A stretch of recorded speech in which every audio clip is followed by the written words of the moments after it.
Hello, welcome back to another episode of Death and Other Details, Episode 3 Review, Troublesome. Is it time to issue and sauce? Rufus and Imogen's investigation is just beginning, and the program is already treading water in Death and Other Details Season 1 Episode 3, Troublesome. Written by Nick Bragg and directed by Ulrich Riley, Episode 3 continues to throw twists and turns at the audience, but it's beginning to look like it won't be enough to keep the program going. The gloss and glamour remain, but the mystique that holds everything together is revealing its cracks. The cast may simply be too large to elicit empathy for the characters, and rather than focusing on a few and developing them, everyone gets a piece of the plot. Still from Death and Additional Details, Lauren Patton as Anna Collier and Lisa Liu as Celia Chun are shown from left to right in Season 1, Episode 3. Don't get me wrong, if the program is going to include gratuitous nudity with its younger female protagonists, it only seems right that the older characters enjoy a steamy love scene. Still, do we need to know that Catherine Collier has an affair with Father Toby? How many times does Anna have to say she can't find Llewellyn before viewers realize what's going on with him?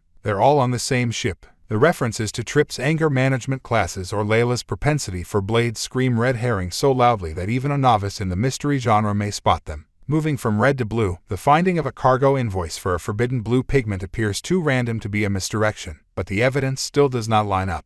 You don't want to solve a mystery in Episode 3, but you do want to feel like you're onto something. The idea that everyone has a secret is a tried and tested detective trope for a reason.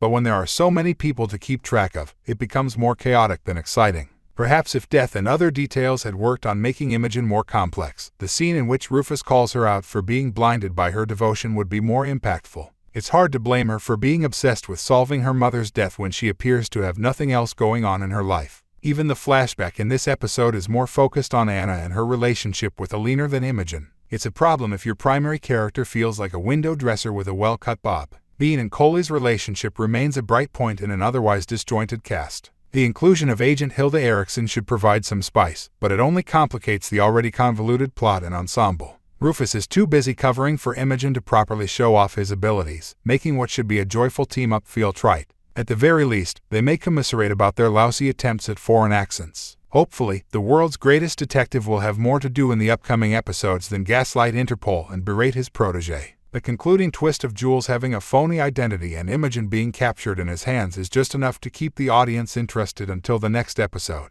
If Death and Other Details is to last more than 10 episodes, it will require more than last-minute cliffhangers. What were your thoughts on this episode of Death and Other Details? Please share your ideas in the comments below. Thank you for watching.